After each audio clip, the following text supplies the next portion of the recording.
Good morning from Panhandle Outdoors, America's only daily outdoor TV show. Your source for fishing, hunting, and information for folks who enjoy the great outdoors. Now sit back, relax. It's Panhandle Outdoors. Good morning, folks. Welcome to Panhandle Outdoors. I'm Winston Chester. I'm glad you're here this morning trying to get everything set up for the show. Here we go. Welcome. Let's get started with our weather. Brought to us by Gulf Coast Air Conditioning. Drew Pollard and hardworking crew taking care of our everyday comfort needs. There's like some rain pretty steady this week, almost every day. It's summertime showers. It's very, very normal this time of year. High today 86, low 74. Water temperature brought to us by Allco Electric out of Lynn Haven, looking at 83.5. So we rounded up. It's 84 degrees. So that's interesting right there. River readings brought to us by the good folks at Panama City Coca-Cola. Take a look at Apalachicola at Bluntstown. It is at level out. It's at 8.5 this morning. Nice and level the next couple of days. But at Choctaw Caryville, you see what's going to happen next couple of days. It's right now, it's at 3.8, but it's going up.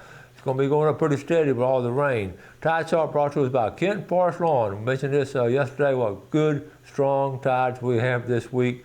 And especially the last week of this month. Really strong tides. High tide about 9 o'clock this morning, 8:57 to be exact, and the low tide is at 8:34 tonight. Wind, guess what? How about southwest at about 10 to 15? All right. I want to say this.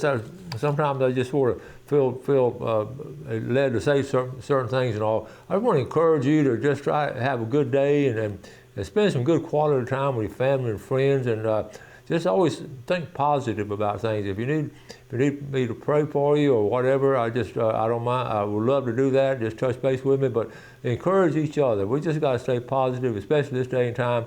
And I just felt that I was driving in this morning. It's just something told me to just tell my folks to be positive and keep thinking good things. All right, we'll take a break. Right back.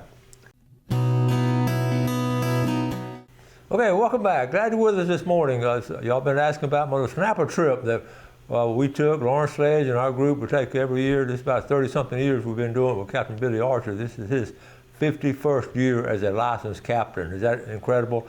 And I tell you what, it was bumpy, as Ken Paramore phrases it. It was bumpy. A lot of smaller boats were not out. Not a lot of boats out Saturday.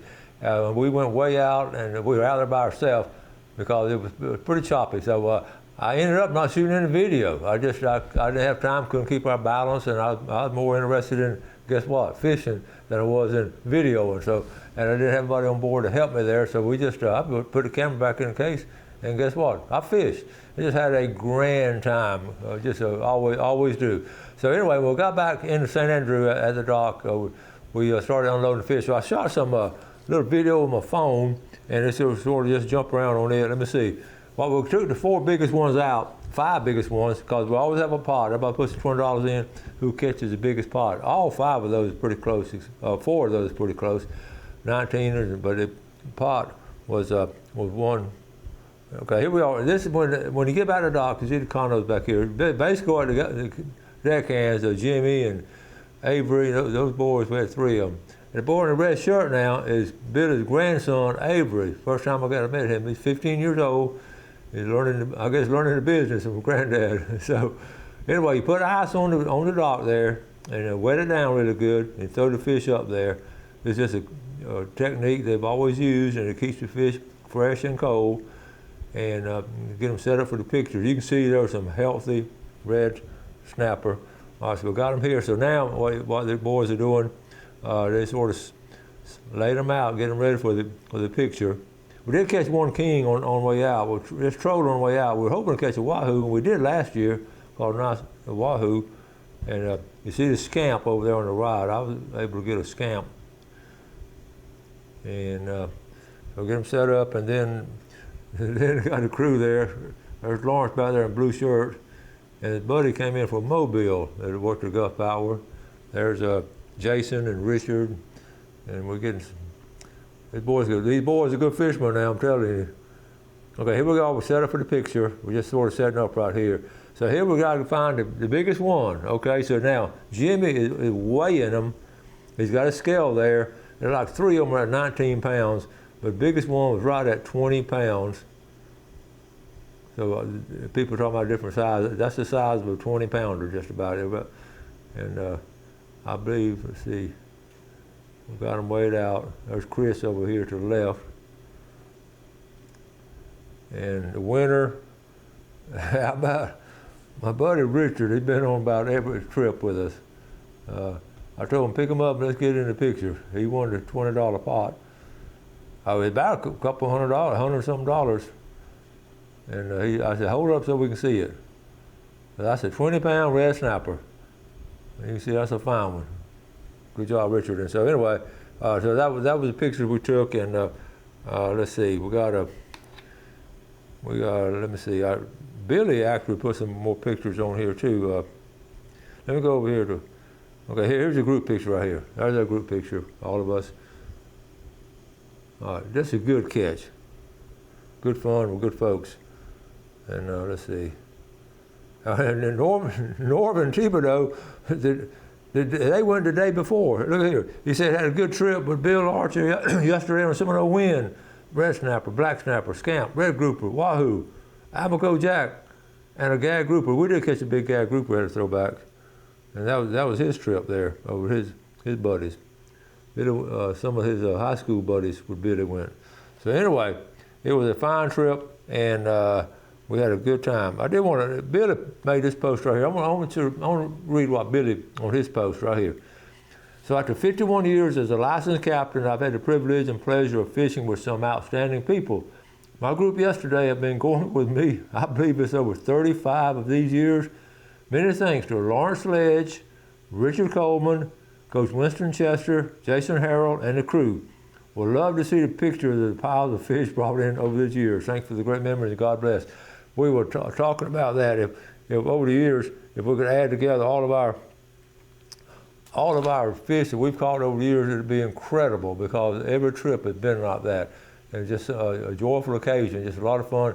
Like I said, it was rough. Now the year before, it was just flat calm. So, you know, that's what happened. But a big old boat like that, Mike Miller had built that boat. So I had all the confidence in the world that things were going to be fine, and it was. So good trip. So anyway, no video this year, so you just some phone stuff. All right, let's take a break. We'll be right back.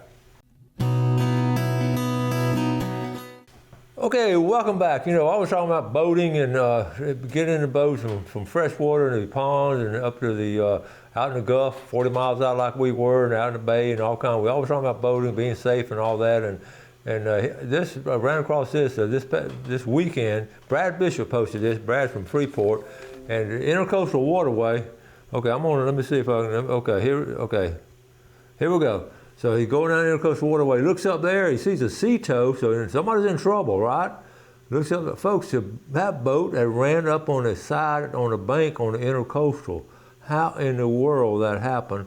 I don't think anybody was hurt. I haven't heard of anybody being hurt. I guess it sort of had a soft landing as they're talking about. And I'm thinking, goodness gracious. So he looks back behind him and you see the Intercoastal there, so he went straight up through there. And so anyway, I was able to, I followed up on it. Here, they did get the boat out. How they got the boat out? Look at it right here. They got the boat out, and I think the guy in a blue shirt with the long hair, and the other maybe, I can't tell, I think they were the operators. And so here it's out here, so that's incredible. I don't think anybody was hurt. But anyway, I just wanted to share that with. Thank you, Brad Bishop, for posting that and showing folks. Now, speaking of boating, some folks aren't quite as lucky, and I want to go ahead and show these right here. Let me see.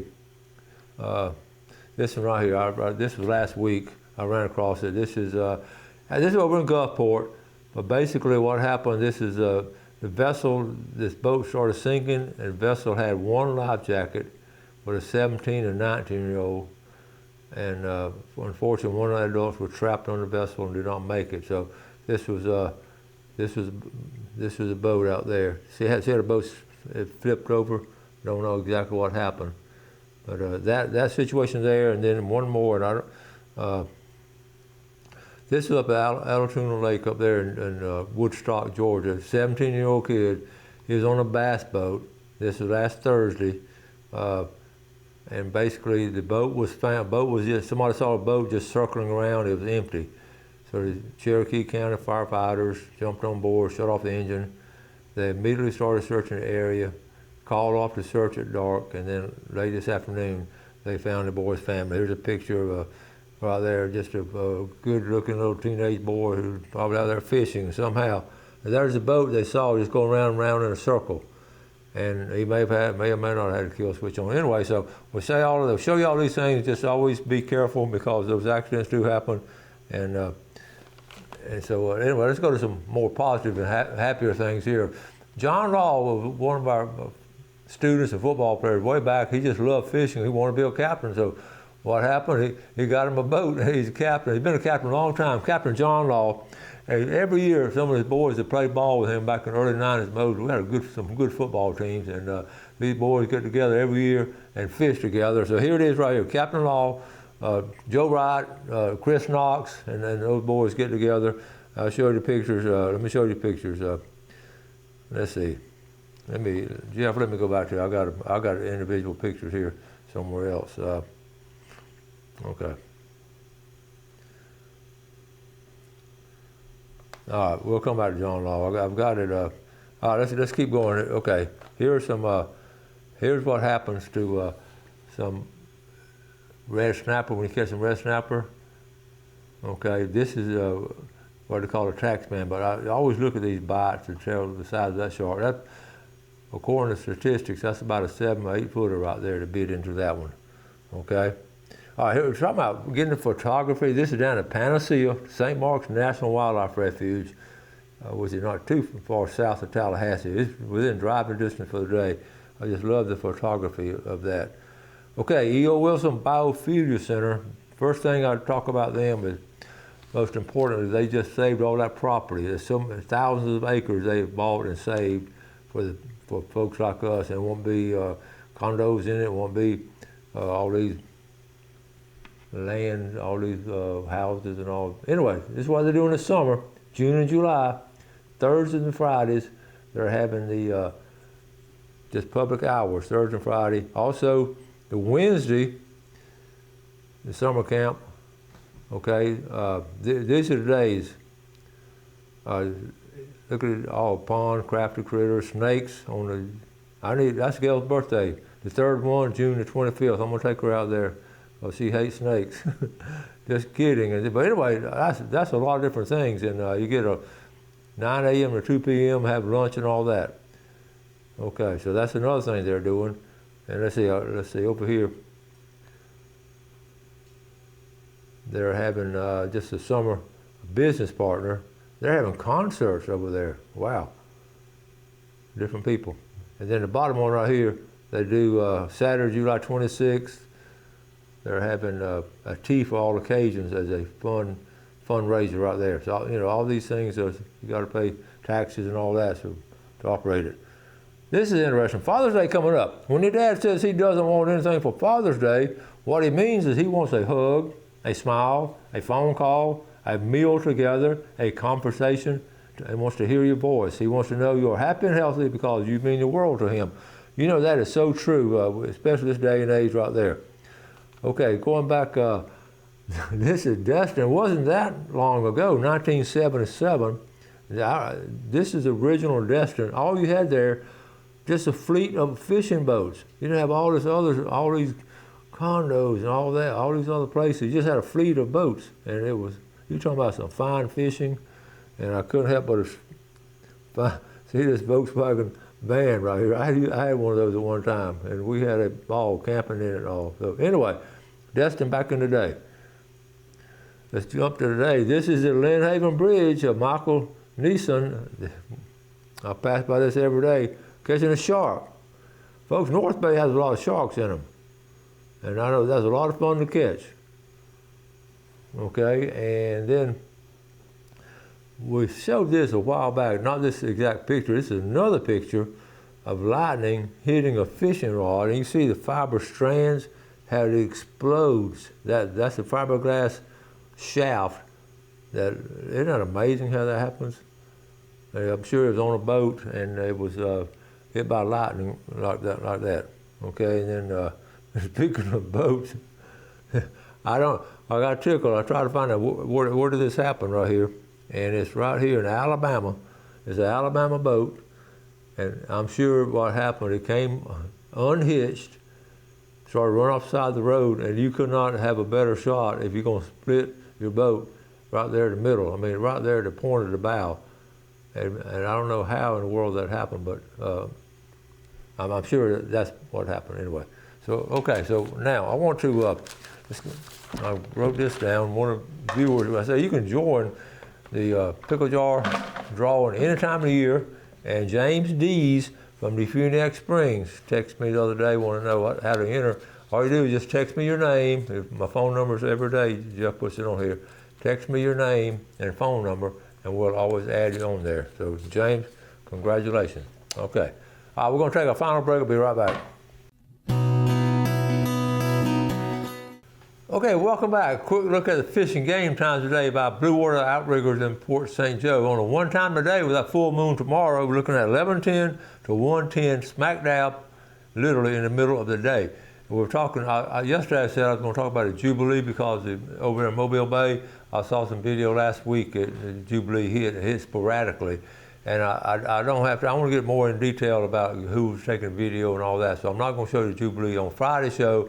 We're talking about the Jubilee in Mobile Bay. It's just something fascinating. But we'll talk about this. How about another tagged redfish caught by unregistered fishermen, caught off Hernando Beach from that dude fishing charters. And fortunately the fish was released. And I started thinking, now where's Hernando Beach? So what I did last night, I'm gonna do it again. I'm gonna go to Google Earth, and I'm gonna look up, let me see, Explore Earth. I'm gonna look up Hernando Beach, and search Google Earth. Hernando Beach, okay, so it's gonna take me to Hernando Beach. Here it is right here. So I was looking at it and zoomed in, and I got tickled talking about these planned canals and homes and everything there. It looks like it's trying to spell a word. But I'm thinking it was caught. Of course, this canal goes out. So right along all this marsh area, this is sort of like a Gulf area. So Pine Island is legendary up here for fishing, so it might have been up in that area. Weeki Wachee, so y'all know the area right there. That's Hernando Beach. I zoom back out. So that's the second one. What's interesting, we had one caught up here, in Pensacola Bay, Escambia Bay, 2 weeks ago. That'd be north of us, and then south of us, Hernando Beach. So what do you think is going to happen now? The next one should be right out here in the Florida Panhandle. That's what I'm expecting. I hope y'all are registered.